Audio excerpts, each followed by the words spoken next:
Go ahead and get us started. So good morning, everyone, or good afternoon for those of you who are on other time zones. So my name is Larry Ozawara. I am the Vice President of Care Delivery at Mantra Health. For those of you who don't know, Mantra Health is a tech-enabled virtual mental health company that partners with higher ed schools across the country to deliver high-quality treatment. I have the privilege today of hosting our exciting webinar with 4 outstanding guests titled Promoting Mental Health Equity in a Polarizing Political Climate, co-sponsored by the Steve Fund. So I'm excited for us to roll up our sleeves and get into some real talk. We have about an hour or so today, plus a few minutes at the end for questions, a few housekeeping items before I introduce our speakers leading our discussion today. The first is we have a poll for everyone to fill out, so please take a moment to do so. It should pop up on your screen at any moment. And the prompt is, and it's popping up on my screen, what is the biggest challenge you're facing on campus right now? We'll share the poll results towards the end, as well as go over some questions. During our discussion, feel free to drop any questions you might have in the Q&A at any time. Just know that I'm not the best at multitasking, so we'll save most of those questions at the end, but if we can incorporate some, we'll certainly do so. After the event, we will send out a recording as well as any resources mentioned during the discussion. Also, we keep it pretty casual here, so you may hear us using first names in the spirit of conversation, so just be mindful of that. And each speaker has actually shared their positionality statements, which I will share with all of you shortly. All right, we're up to 90 participants. So without further ado, let's begin with a round of introductions. First up, Dr. Mamta Machwani Akapati is a mom as well as a higher education consulting director at Huron Consulting. Over the past 25 years, she has served in a variety of roles in higher education, including as the Vice Provost of University Life at the University of Pennsylvania and the Vice President for Student Affairs at Rollins College, where she was the first person and woman of color Vice President at the institution. She has served as a leader and educator at Oregon State University, University of Houston, Schreiner University, and the University of Texas at Austin.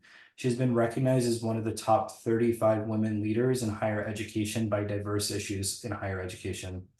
Dr. Akapati is a cisgender, heterosexual South Asian woman of color. She is an upper middle class, able-bodied US citizen who practices Hinduism. Next up, Dr. Shantae Elbert is a trailblazing figure in the realm of college health and wellness, having dedicated 18 years of her life to the betterment of student well-being and success.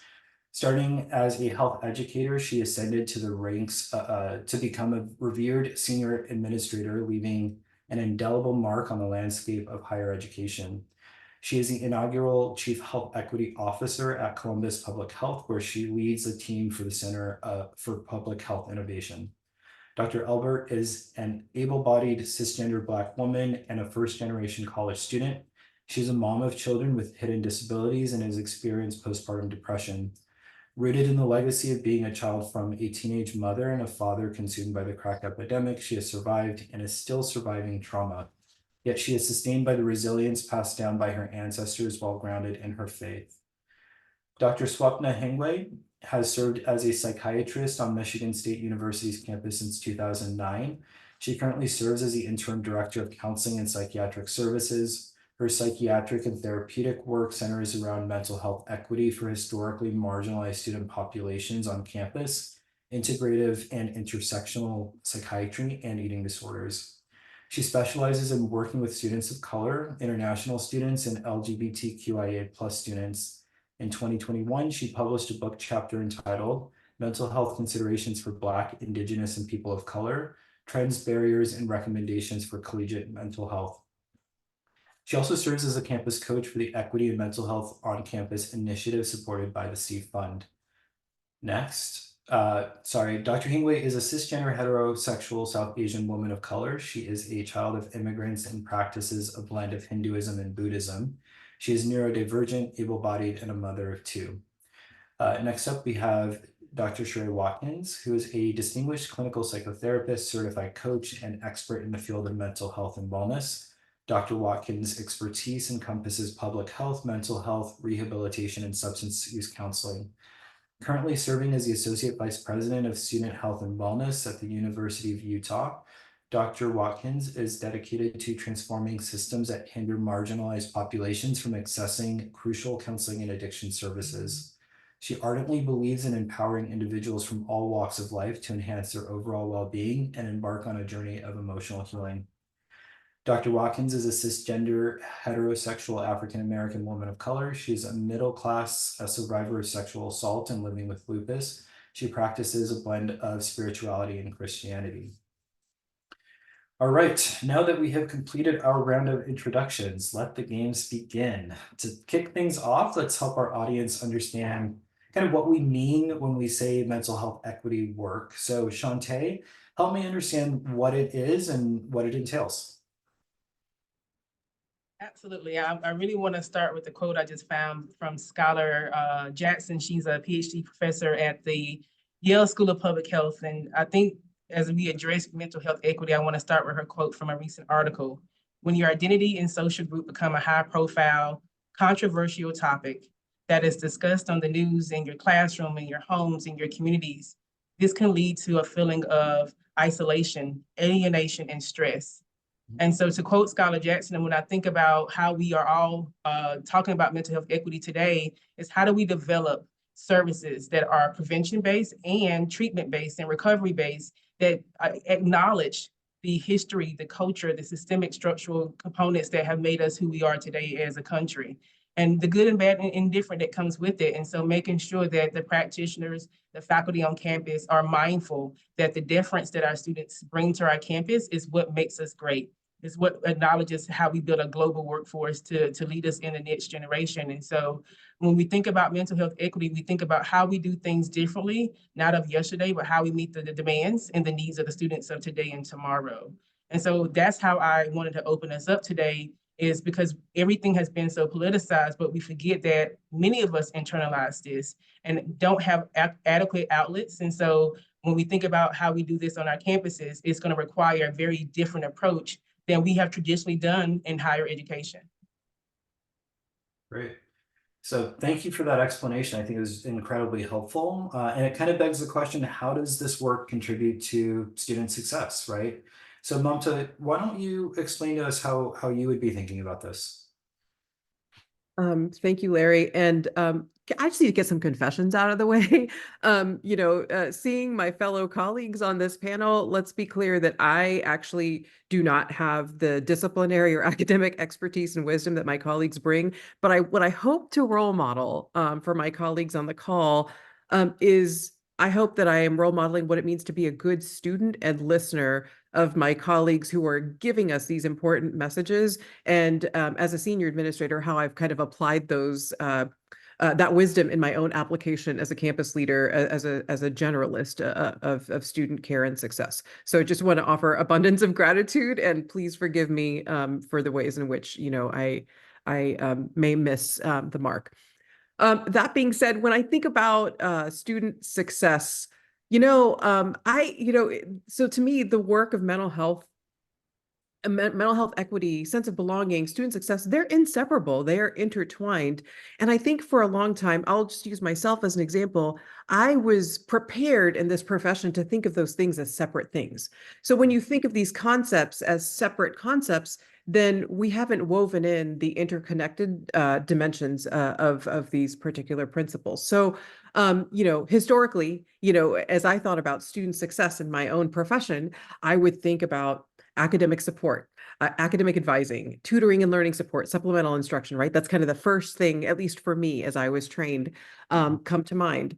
And definitely those resources are essential, right? However, our students may not have, especially in this current time, they may not have the capacity to even consider accessing these resources if they don't have their basic needs met, right? What does it mean if you're trying to figure out where your next meal is going to be, or if you don't feel psychologically safe on a campus, or because you're a commuter student, just finding parking to get to class? Like, all of those things are like, those issues aren't met, and they continue to kind of, create like drops of, continued trauma. If no academic success resource will be effective if we don't consider these mental health equity needs. So for me, I think about what it means for us to take a step back and consider the escalating time that we're in right now. And I saw my colleagues from Rollins, and we did this work together, but this invitation of complicated grief and recognizing that we're in a time of collective complicated grief and trauma in our society. So it's not even individual community based, it is collective across the board with a differential impact for those groups that are systemically minoritized. And to me, then mental health equity asks us to infuse healing into our campus ecosystems so that our students are equipped to fully participate in their higher ed experience. So it's the bedrock and foundation to me of student success. And then the last thing that I'll say is, and I'll put this reference in the chat. I am a big fan of Sean Ginwright. He's an African American Studies and Education scholar. We talk a lot in our profession about trauma-informed care, and I think that that's important, but it is an individual intervention response. And I think we're at a time where Ginwright talks about healing-centered engagement as a way to recognize the ecosystem, not pathologize individual experiences or individual interventions, that we need to put healing into our environment. And so how do we, to me, that is integrated with equity. So I'll put his reflections on what healing-centered engagement looks like and how that's an equitable and systemic approach to trauma-informed care. And so I'll close out with what that means for me is this needs to be not a health promotion priority, not a mental health, campus health center priority, not a student affairs priority. This needs to be an institutional priority for student success. Makes sense. And Sheree, I'm wondering how you think about this. When I think about how this work contributes to student success, it contributes a few different ways. It, as not to be redundant of what Mamta says, it contributes in the old ways, as she stated, with the academic achievement and retention and graduation rates. But it needs to be immersed and emerged when it comes to mental health equity. What Mamta was actually sharing is that in the old ways of looking at it just from academic advising, achievement, and those types of things, I was watching a podcast, and I apologize for the authors who mentioned it, but I love the way they nuanced it. They said in the old ways of student success interventions, it was broken down into two different dichotomies. They said it was person-centric. The person-centric looked at how the student had certain qualities, and based off those certain qualities, we develop interventions based off either their habits, their intelligence, and the skills that they came in with. The second was based off of what we call situation focus. And we built our early interventions in our context based off of policies and admissions and probation based off of those interventions. Mm-hmm. However, when we look at those two different ways, we forgot that at the very center of that was the student. Mm-hmm. And their wellness, well-being, and the very essence of who they are. So in this new paradigm of where we are, how do we combine the old ways with looking at the whole student?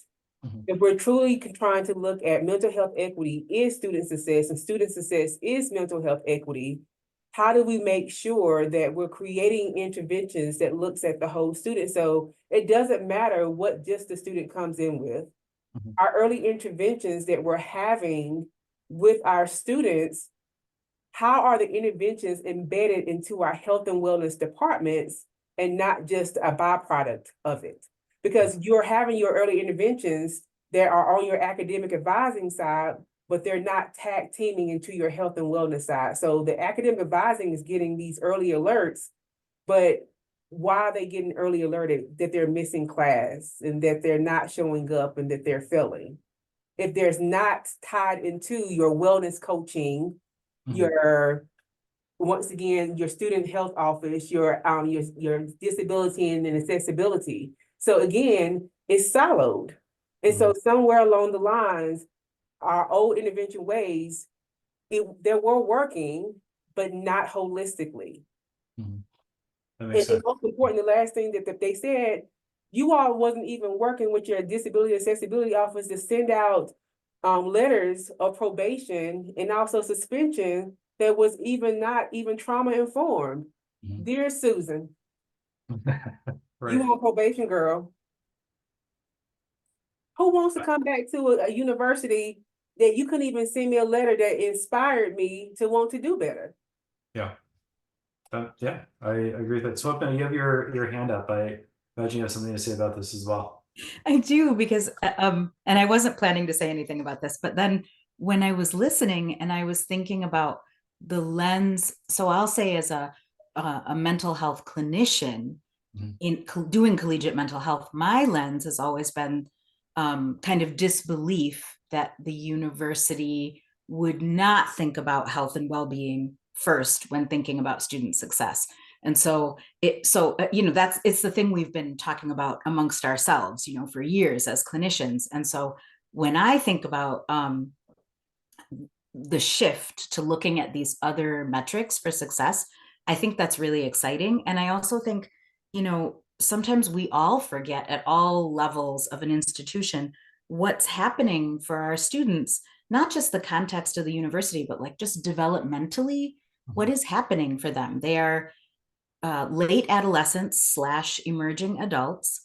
They have all of this prefrontal cortex development happening. They're navigating their personality expression, their impulse control, figuring out how to solve problems, decision making. They're learning how to weigh long-term consequences and moderate their social behavior. So all of those pieces. So when I think about how do we know if someone is successful, that's what I usually go to. And I feel like we're starting to shift to the student. I guess that's just what I wanted to add, is that I think there are all those pieces we need to be thinking about. I know it's a lot, but it's the student. It's what's actually happening with the student. Right. Yeah. And I think sometimes when you try to tackle a problem, you get it wrong and then you try to solve it with a different solution. Sometimes you're not solving the right problem because you haven't identified the right problem, right? And so thinking about how to do that is incredibly important. And I imagine that this work can't really get done in isolation from what everybody's saying, right? You can't do it in silos because you're not incorporating aspects outside of the specific focus or lens that you're looking at it from. And so I'm wondering, from Shantae, you spent close to 2 decades in student well-being and success. What systemic, structural, or organizational changes are required to do this work? A lot. I mean, that's the nicest way to say it, but a whole heck of a lot. And, my colleagues have already talked about it. We have focused on the academic engagement, on our pedagogy of how we engage in this work, versus at the center of it, we forgot that the experts of how to engage a student is the student. And, in the first thing I learned in my first public health course is the community is the experts of their community. We may be trained to look at things from a very population lens, using socioecological model and all the theories and frameworks we do. But at the essence of it, the community is the expert. And so a lot has to change. And I'm gonna start with one of the things Sheree already mentioned, which is, how do we know the students prior to coming? We are amazing at firefighting in higher ed, but it's also exhausting. And so we wait for the student to come in, crash and burn, and then get them to our bid and our care team.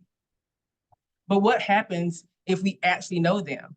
What if we actually were, we know where the students are coming from, worked with those K-12 system schools and got some of their data to be better informed, so we actually can change and cater and tailor our services and programs to the students of today and tomorrow.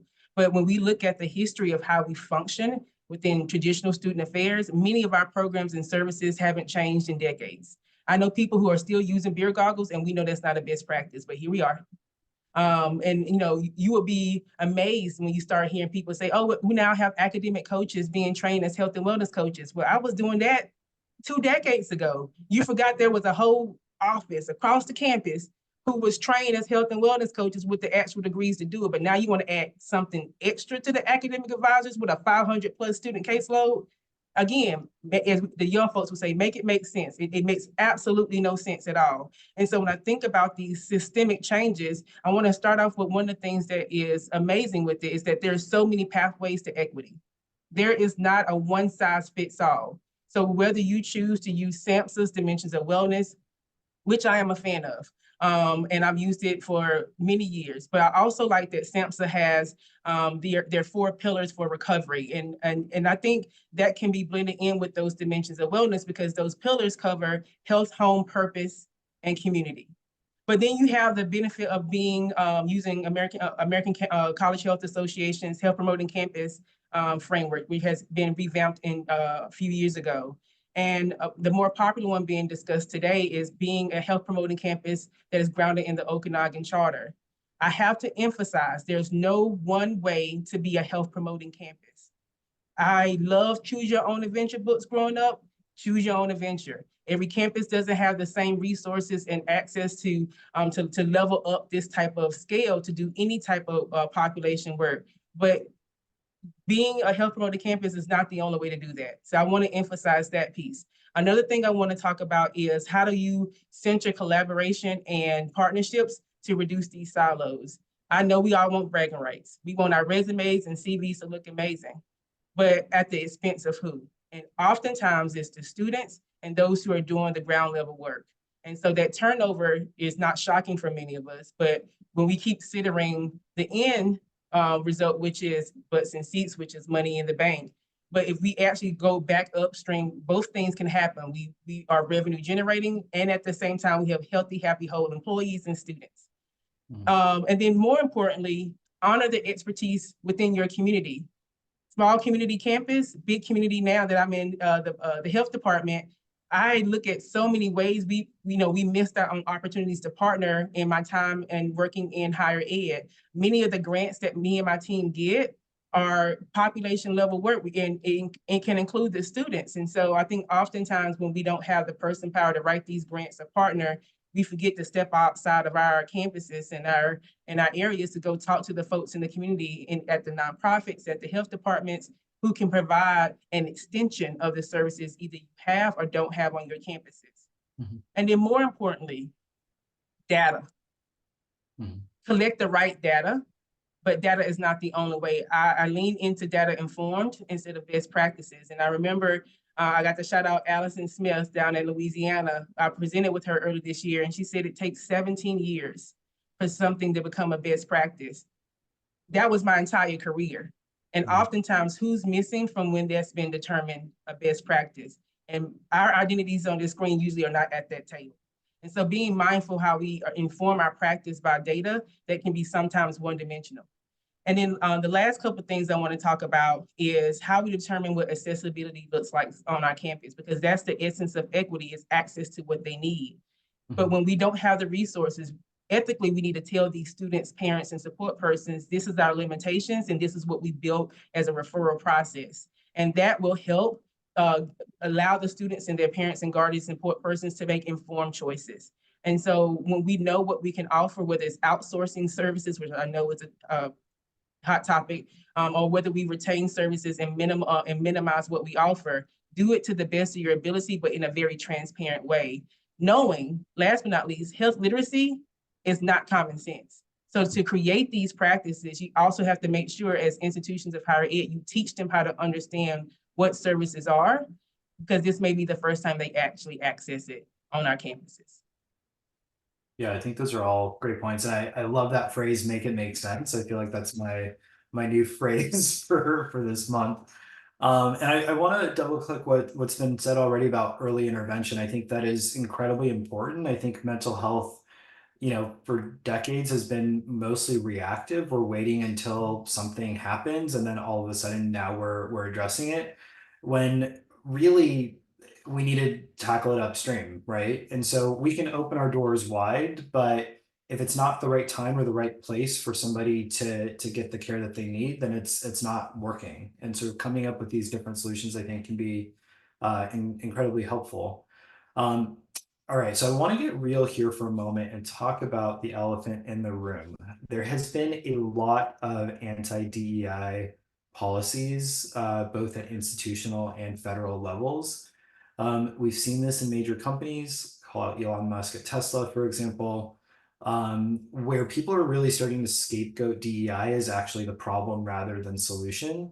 So Swapna, I know that you might have a unique vantage point in looking at things from like the clinical and even the administrative lens. Could you tell us how institutions and individuals can continue to do this work despite these anti-DEI policies?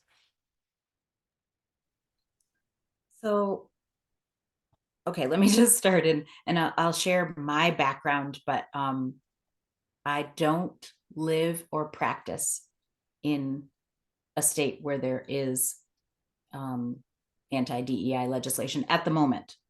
But my experience, right, at the moment, my experience is really coaching a team through the Steve Fund's signature program, the Equity and Mental Health on College Campuses.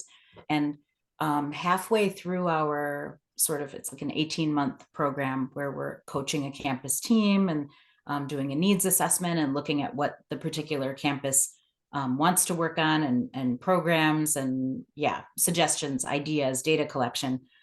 We had to pivot because of legislation, specifically SB 17.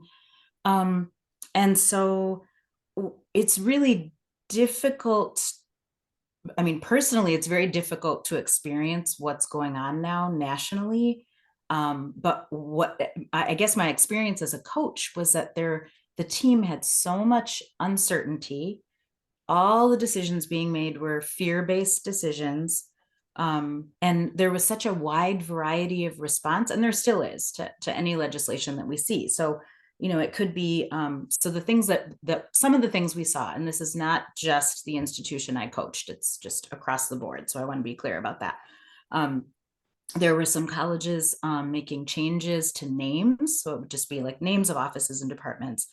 It might be cutting or reassigning jobs. It might be ending DEI training for admission or for employment.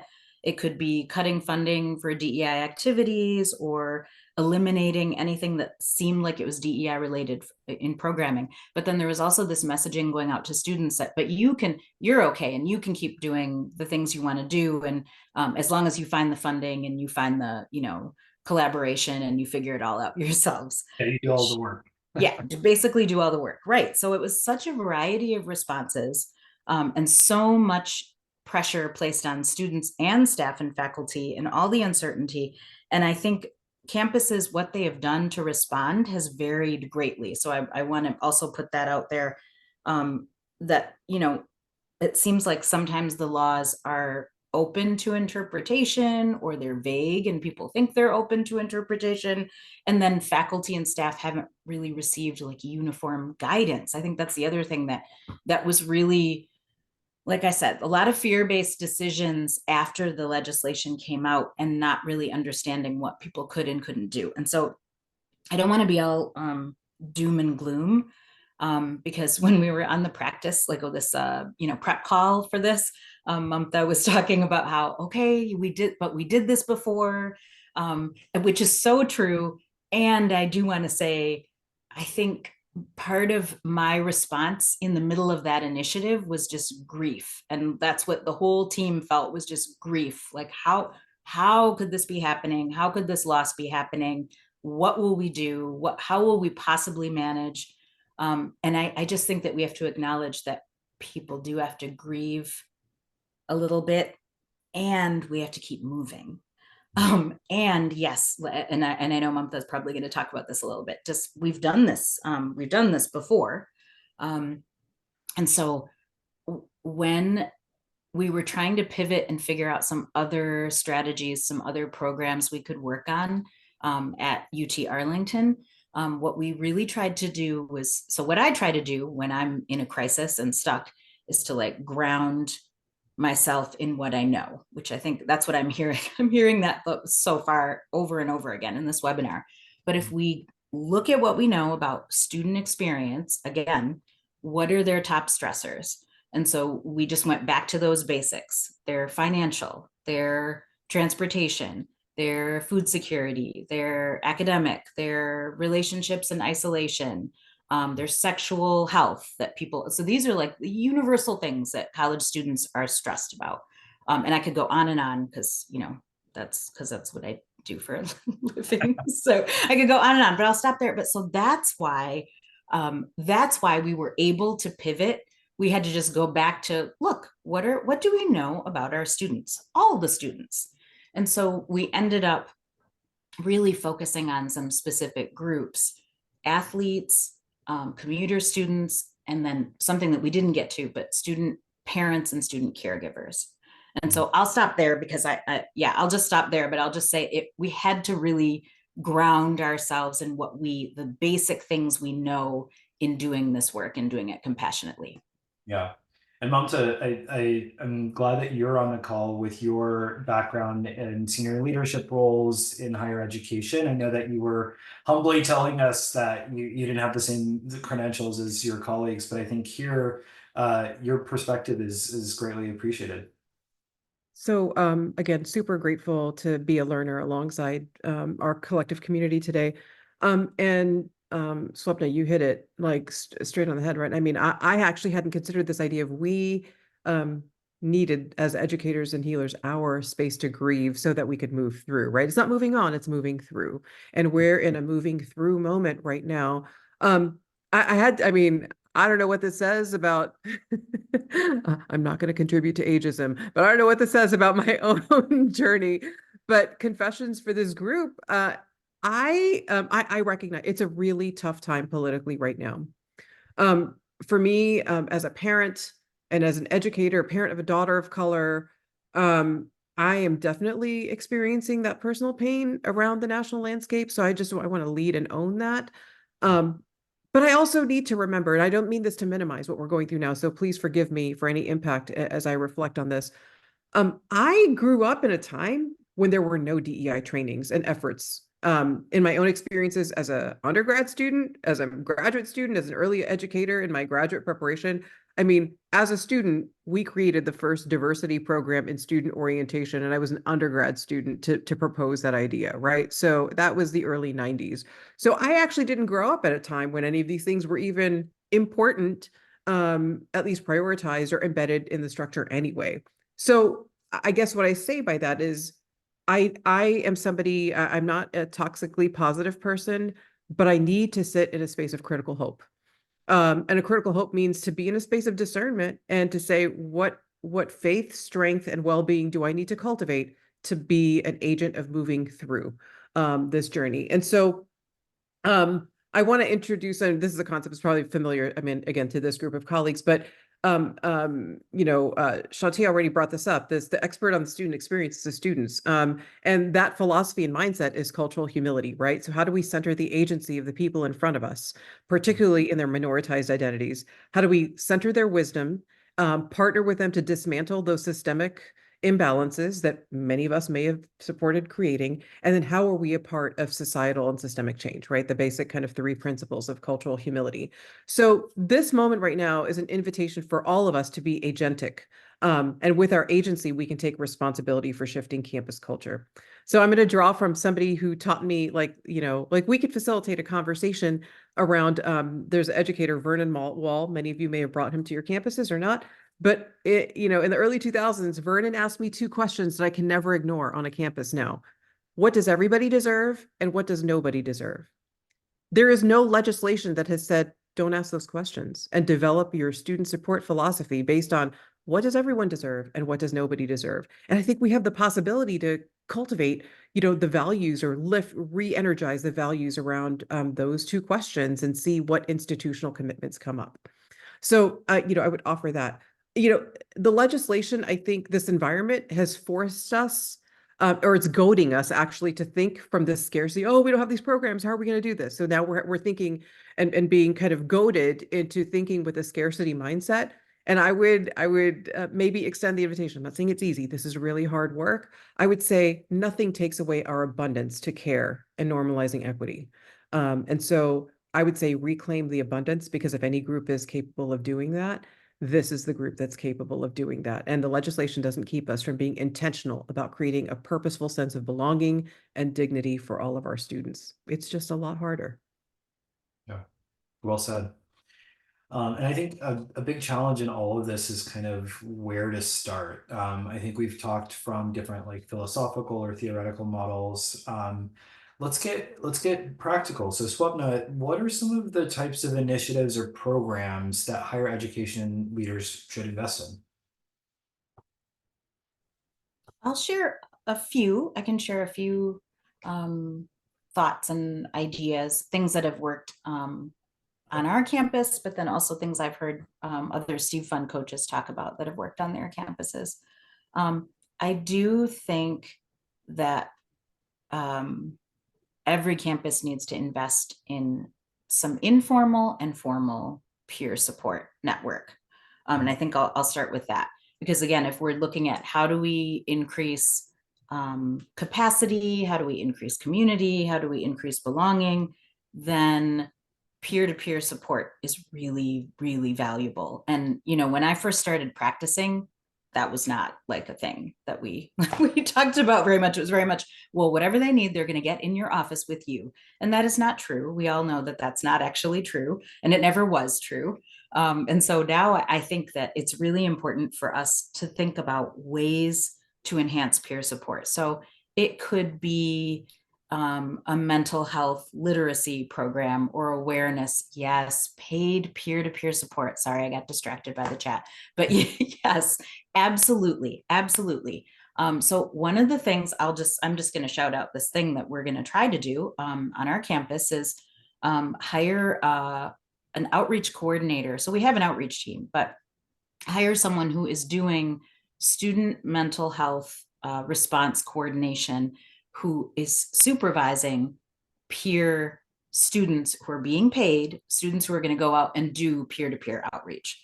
So and I know other campuses have this and lots of different programs have it, but on our campus, our CAPS has never had it. So I think that and paying them to do this is really important, because peers know how to equip each other with skills to identify and do an early intervention, and peers know how to encourage reducing stigma. And it's just, I think in certain communities on our campus, I think our international student community, they just respond so well to a peer-to-peer response. They're not the only one, but that's the one I just thought of right now because of something that happened yesterday.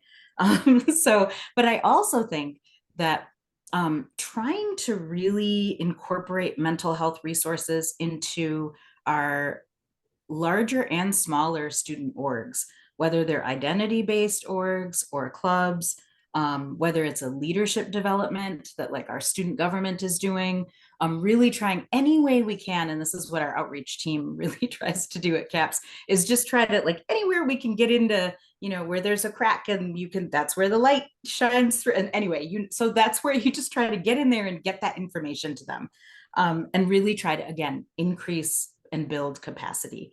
So I think that there are so many ways to do peer support. Of course, there are, you know, third-party vendors that do peer support. That's wonderful. But I think there are lots of ways to create it on your campus as well, and to pay them and support them.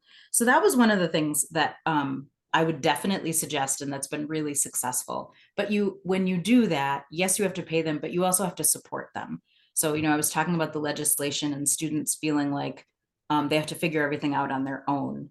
When you're doing peer-to-peer support, you still have to have, you know, a clinical or advisor lens, someone who's supporting and lifting up that peer, student supporter, so that they're not just doing it on their own. So I think that, because, you know, they're there to be in school. So that, which is what I always try to remind myself, even when I get really excited about, you know, student leaders and student activists, I'm like, okay, but you still have to do school. So peer support, right? But then I think there are a lot of trainings that could be happening on campuses that do not happen. And I'm not going to go through this whole list of trainings that are available, but I will just say, if you look at the Steve Fund website and you look at some of the guides, the resources, some of the consulting options, there are a lot of resources. They don't even have to be the consulting options. There are all kinds of webinars that are just easily accessible that are geared towards faculty staff, geared towards administrators, geared towards clinicians, really looking at all these different ways to enhance capacity, because that's, again, what we are trying to do on a campus, is examine the structure and figure out where we can infuse more community and more belonging. And I want to go back to this legislation piece. There was a student who was on our team, or like adjacent to our team in Arlington, who talked about losing community. Like that was the student's takeaway when a lot of us were talking about like titles and laws. And yeah, that was not that those things aren't important, but that was the students' takeaway. Okay, I'm going to stop. I know I'm going to think of more things to say, so I'll That just was raise my hand if I do. This is great. I think one of the things that comes up, I think, when we're talking about not just access to care, but equitable access, is that not everybody accesses care the same way, and not everybody can walk into a traditional counseling center because of stigma, because of personal experience, because of generational trauma, like all sorts of things, right? And so having something like peer support that is thinking outside of the box and might better meet people where they're at, I think is incredibly helpful. But I think, Swapna, one of the things that you said that really struck me is you can set up all of these things, and where I see DEI initiatives fail, it's where you come up with a plan and then they say, okay, go ahead and do it, figure it out, and like let me know how it goes. That is my red flag that I have been set up for failure because they're not actually providing you the support that you need to be successful. So I think that's a really, really good call out. Mamta, imagine that you've had some experience as well. What strategies might you include? Well, so I mean, I feel like I want to echo the things that have been offered. I think about, and I want to reference kind of my time at Rollins, where first thing, we don't need to be doing this work alone, right? We need to activate if it's an institutional initiative and strategy, we need to activate the entire campus. I'm going to use like basic things like, at Rollins, we realized, almost 700 students are student employees. Now, so think about the angels that are on our campus that we don't know about with the student employee supervisor. So then how are we equipping work study supervisors to say, how do you check in with your student and just see how they're doing? Like that one interaction, that's, like that affirms commitment, connection, for some students, that might be the only person that they have a connection with at the institution outside of, maybe classroom engagement. So there's, I call these not even low-hanging fruit in my house. We call them mangoes sitting on the floor waiting to be picked up. And I think that there are a lot of those kinds of opportunities that are available. But one of the things, just strategically at Rollins, one of the things that we did was, again, I don't have a single point strategy either. So whatever collective of domains of wellness you want to use, I support them. But we reorg student affairs, our work and our assessment initiatives to say, where are the artifacts of these wellness domains across campus? So how are students getting social well-being? Do we have enough of those experiences on campus? Are there opportunities for spiritual well-being and exploration? Where is there creative well-being happening? And so our entire division restructured our operations to say it's not going to be, oh, this is housing, this is career services, this is community engagement. It is, we advance well-being on campus, and all of us will do that in our own ways. And my colleagues, who are attendees can kind of correct me on that, but that's what I love. It is integrative, and it is bringing people along. So to me, there's so much joy and opportunity in that. Yeah. Sheree, anything else that you would add? So I will add two pieces. First, from the peer piece, one thing that I'm adding that's trying to be innovative that I'm bringing from my ambulatory care hospital experience is healthcare navigation, which is tying it to health literacy. There's an automatic assumption that our students are coming in with knowledge of how to navigate our healthcare system, which it is a system on our college campuses. Many of them have never had full access. Many of them who have had access never have done it themselves. They've had guardians and parents. And then some of them don't have necessarily the skills or the help-seeking behavior in order to do it from a decision-making perspective. And so I'm using their peers to be able to help them to be able to say, I know I need help if we can get them there, but I don't know where to start. And so we're training and starting a new program in the fall of using peer wellness navigators to help students to be able to navigate our healthcare system on campus, because I'm moving towards a culture of care and saying that we're not just departments, we are a system now, to help our students to really understand, as Mamta said, we have a wide variety of services, resources, and treatment. And this is where you can find these different varieties in these different spaces and places. And so let me give you what your options are based off of the narrative that you're sharing with me, your peer. And then we provide some basic peer case management follow-up with you that is paid. We're paying these students as you're navigating here on campus. And it's also creating a sense of belonging with the peers by saying that you're not alone in this process. And then two, the second perspective is we need to teach health literacy.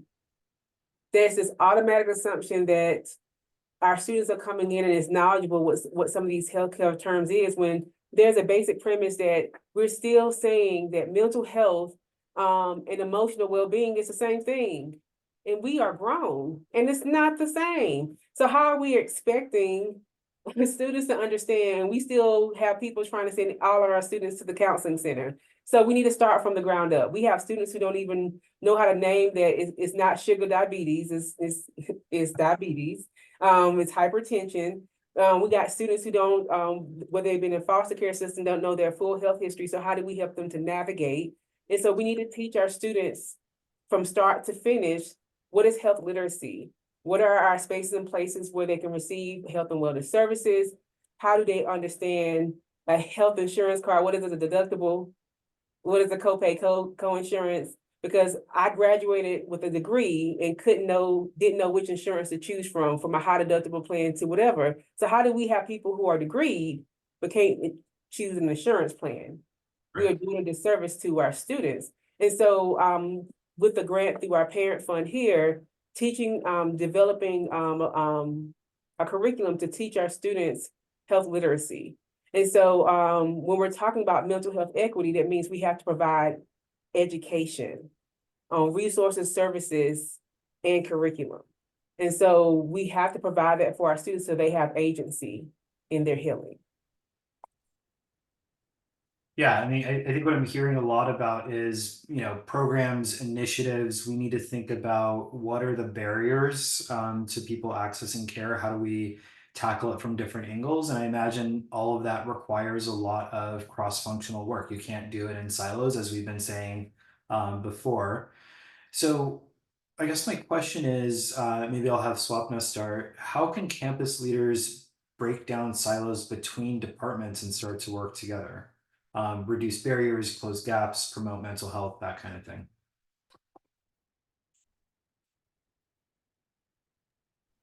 I'm thinking. Yeah. Not that I hadn't thought about this before, but I was thinking about what we were just talking about and then started thinking some more. Yeah. Yeah, so I think I've said a little bit about this already, about building. I keep talking about building capacity, but I think what I've seen happen on our campus in the last year or two, well, a couple really impressive things. One is that we now have this umbrella university health and well-being that we never had before, that includes all of these health services that used to just kind of be like all over the place. And we all worked together, but we didn't have anything connected. So I think for our campus, making sure that all health services for students as much as possible are together, along with the accessibility disability office, along with our trauma services, along with our occupational health and our allergy clinic and there's just there were all these health and wellness types of offices that now are together. But then I also think now that we are all together, what we're realizing is that all across campus, it's very popular to hire like a wellness coordinator in your office, in your college or in your department but what happens, and you said something about this, Larry, is that I think a lot of those people get started and there's a lot of excitement and then there's no support for them at all. And so one of the things that we have been trying to do through our University Health and Wellbeing is reach out to these offices, because they are in silos, and some of them are, some are in the med schools and some are in vet med and just a lot of different departments. And everybody wants to do the work. But if you try to do the work as one person and you have no support, you do need to be able to collaborate. And so what we're trying to do once a month, although I think that's ambitious, I think it's going to be a little less often than that, but we're trying to bring those wellness coordinators on campus all together with us so that we can all talk about what we are doing together, like what, and kind of problem solve and troubleshoot and think through, okay, this came up. What are you all doing to manage this? So it's again capacity building and collaboration across multiple different departments. So I think that's important. I also think that tying our work, any health and well-being work, to the university's strategic plan or any department's strategic plan, it doesn't matter, but the university one is the best one, like the central one. If you can somehow go through your services and what you're doing and tie anything you can and really study that strategic plan, tie any service, anything that you're doing to that plan, and make that very public and talk about that, and share that upward, elevated as much as possible. I think that's something that we're also really trying to do a lot more of at our institution. So I think connecting it however you can to the whole systemic overview of the institution is really important. Yeah, I think I really appreciate the institutional strategic planning component of that. And, one of the things I think that you're highlighting is some of this obviously requires some investment of your time to get people together to have these conversations. But what you end up finding is that everybody's facing the same problems and trying to solve the problems their own way. And it's actually costing more time overall, right? So if you can try to start solving those problems together, it actually ends up saving you a lot of time down the road, and everybody comes together, they feel empowered, they're on the same page, and so on and so forth. Mamta, I'd like to hear from you. Any thoughts about cross-functional work and collaboration?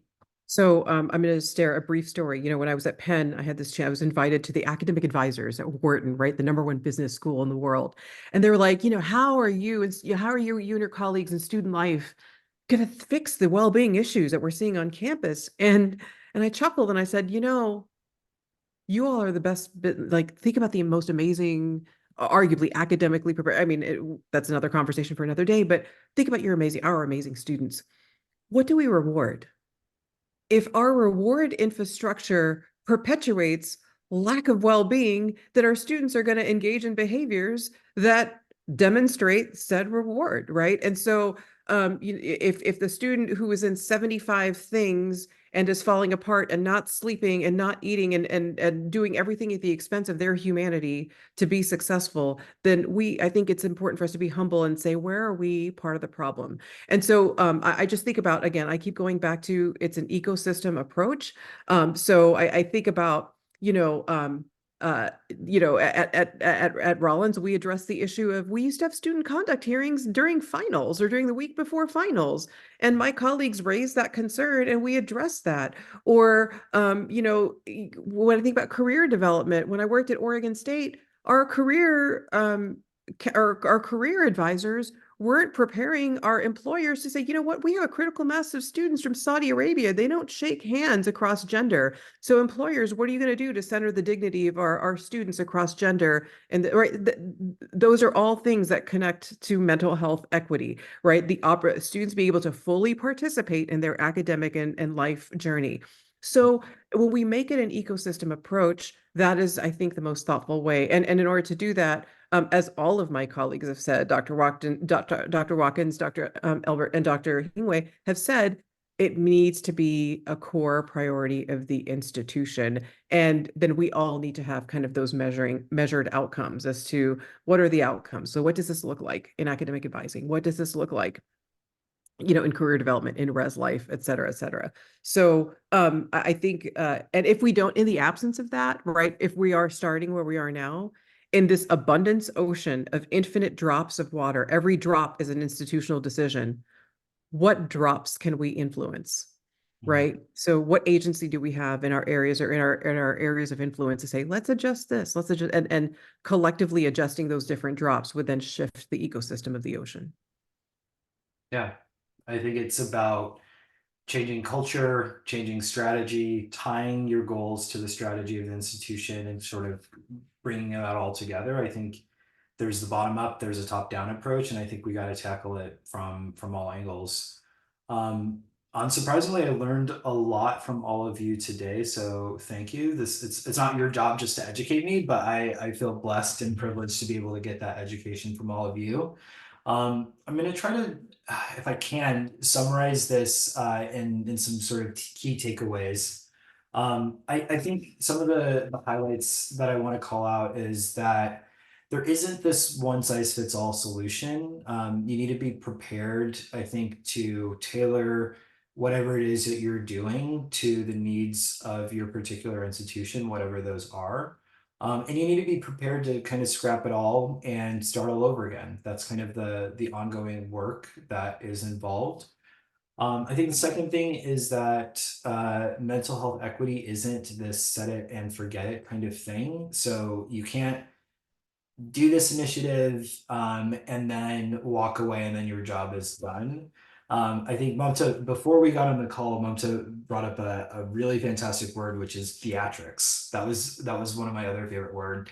And I think so much of this work, it can be very theatrical. It's very performative. It's, you know, we did this thing and look at us and we did a great job. We can pat ourselves on the back and walk away thinking that our job is done. And that is a false sense of confidence, for lack of better words. I think the third thing is around the anti-DEI policies, and I think that from what I'm hearing everyone say is that this should not prevent you from doing the work. It actually makes the work all the more necessary, and I think that's an important takeaway.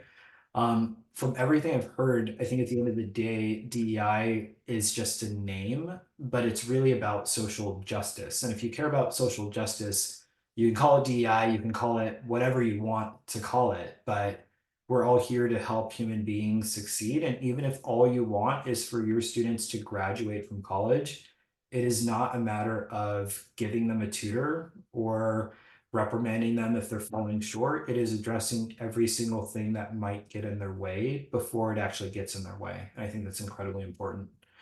Um, One thing that somebody said, now I can't remember who said it. Monty, I think it was actually you too.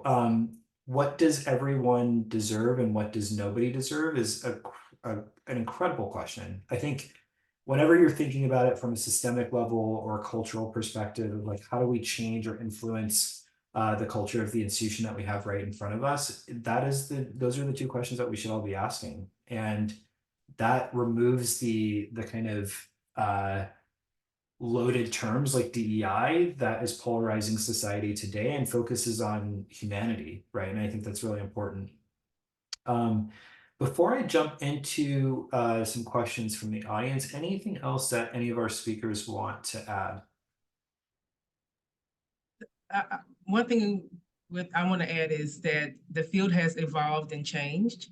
And as Mamta has talked about, the academic pedagogy and the discourse hasn't changed to meet where we are. I think about the position that I had previously and the one that my sister is in. The AVP, AVC position didn't exist when we came out of school. It wasn't even a position that was under your executive team, Mamta. And when you think about the evolution of the AVP, AVC, the Chief Wellness Wellbeing Officer, they created these positions, but they didn't change anything else when a lot of the work that we do was done by the Dean of Students or spread around, if you're academic medical campus, spread around different areas across campus. And so you created these positions, but didn't create how to centralize it and make sure that all the little eyes knew where we were going in one direction to build a wellness platform for the students and a well-being framework for the campus. And so I think about some of the challenges I've heard from colleagues over the years and some of the challenges from students is that, you know, we see all this new coming, but we don't understand it. We don't really care which EMR system that you're using, titanium, point and click. But the fact is, I need from my colleagues, so this is the prompt for my colleagues, we need to figure out how we do an integrated approach when we may have to give up what we're used to doing. So you may not be able to keep your EHR. You know, the Dean of Students may have to do something different now that you have a Chief Wellness Officer or ABC, AVP. And I really want to challenge this thing I've been hearing a lot lately of where the Dean of Students has been the long-standing role. It's probably the longest standing role in any institution in student affairs. And yes, there's more research on that role. But now that we have these new positions, we've expanded how we look at dining and housing. We need to create the pedagogy to match it. And so to keep saying we've always done it this way, this is what the best and informed practice is, I think that's a cop-out to not acknowledge the excellence that this new positionality and approach allows us to do from a population level. And so my challenge is to my colleagues in every department that's health and wellness, every academic department that's used to doing this in a very siloed version, you have to get outside of yourselves, and you'll find another way to do it if we do it from a more collective way. So collective impact is a great way to approach this work. But I think I've heard more lately from colleagues who don't know how to have the tough conversation with their colleagues and say, this is not about you, this is about the students. Yeah, that's well said. Anything else? Swapna, you added, how do we move from multidisciplinary to interdisciplinary to transdisciplinary? And I think that's a great way to frame it. Yeah, I don't have an answer, but I was just like, that's as you were talking, Dr. Albert, this is what I was Absolutely. thinking about. Uh, I think I just want to talk about capacity again for a second. I know I kept saying it so many times, but if we're thinking about how to support better inclusion for everybody, right? If we're just going to say all students on campuses, then we all still have to really intentionally look at the existing structures and how to build new capacity to serve all of our community. So I just keep saying it over and over again because it's still true. Whatever student group we're working with, whatever we're working on, we have to intentionally examine the structure of our institution. Yeah, so I just wanted to add that. That's a good point. I mean, I think the capacity issue is one that comes up, and that's usually what you get as the door in the face. Like, we don't have the capacity, we don't have the resources. If you want to do it, figure it out yourself.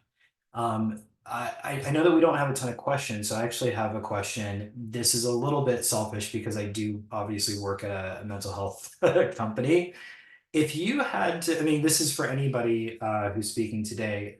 If you're looking for a vendor who could help solve some of the campus issues related to mental health and well-being, what are some of the things that you would look for? And you don't have to like say something that would make me feel better, but like just thinking through. So being able to have a menu of options, it should be a buffet of options. But again, the one size fits all doesn't meet the need of every campus. And so my biggest proponent, as I've gotten a lot of questions about this over the years, is, when you all do a fee per student, and we have yet to breach that 10 to 11% impact rate or engagement rate, it is a waste of money, and it's hard for those in these positions to prove that this is effective and worth the investment when we can't get past that mark. And we aim for 20% for some of the surveys for the NESI and the NCHA. And so I think, to say that there's only one way to get this product, it discounts the ability for minority serving institutions, Hispanic serving institutions, and other institutions that are not resource rich to be able to benefit from some of the amazing things that you all offer. Mantra being one. I remember when I did my RFP, you all were up there.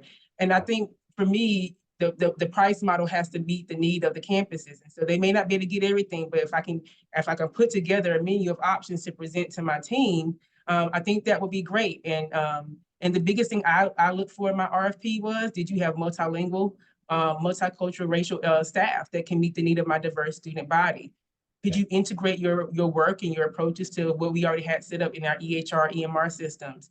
And were you flexible enough to take our feedback and make immediate change? Because we often get these contracts and it takes a full year to make changes. And so that is my biggest thing that I can say, since I'm kind of outside higher ed. But if you can find a vendor that can also work with people now like me in the community health model, which includes the campus, how do you find a vendor that could be a potential opportunity for people like me in our nonprofits and public health departments or county health departments? Yeah, and it's a good call out. It's one thing to offer services, but if nobody signs up for those services, then what have you done, right? Sure. Two things. One, I start with what we've been talking about. If we're going to do this work the right way, we need to do it from a population health lens. Every one of the different types of offerings have looked at peer support, crisis response, treatment, coaching, those types of things. What about population health? I haven't seen any type of updates with us trying to be innovative of being able to create some type of pre-survey that we can disseminate out to students that can be able to gather information that can help us pre-serve our students before they get here. The products, once again, is not being innovative. It's more of being short-sighted, of providing incremental treatment. It's all still treatment. The only thing that's really being preventative is more of the wellness and the coaching and the peer stuff. So we're still doing intervention. Right. Intervention. Rather And than so, prevention. we just need to move upstream. Everyone's still using the word, but we're not seeing the products to sit there and get us there. And then two, to all those out there, I just want you all to come to the South and drink some tea with me for a little bit, and be respectful in how you communicate with your higher education professionals. Mhm. And I'm just read between the lines on that. That is all. Okay. Anyone else?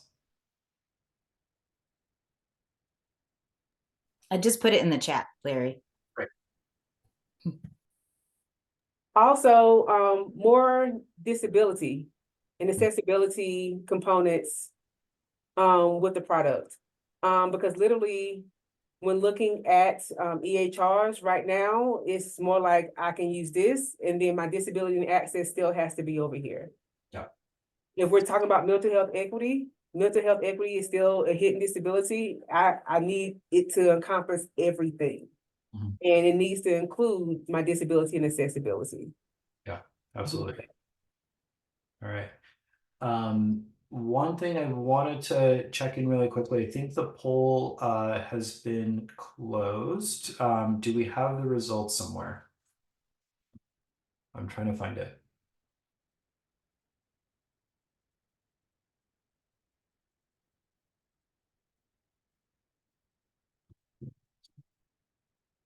Here we go.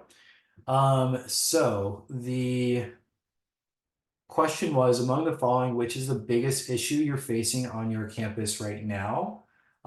Number one is actually pretty split. So 38%, the biggest problem was funding and or budgetary concerns. At 35%, it was siloed departments and poor communication between stakeholders. At 23%, it was restrictions due to state legislation and anti-DEI policies. And then there's 3%, which is very, very small number. It was limited or no support from the board or administration. So it sounds like the top three, I mean, pretty much is kind of divided among three of those categories, which were funding, silo departments, and legislative restrictions. Any thoughts about the results, or anyone surprised by any of that? Not at all, Larry. Yes. Give voice to the face. No, not at all. It's fair. Okay. Okay, let's see if there are any other questions. And it doesn't look like there are at this point in time. So just to kind of wrap things up, great questions, great responses. It was definitely a pleasure getting to chat with all of you today. So that's all we have. And as I mentioned earlier, we'll send out a recording of the webinar, as well as any resources that were mentioned today. I know that we can't hear anybody, but I'll just give everybody a round of applause myself. Thank you so much, and hopefully we can do this again soon.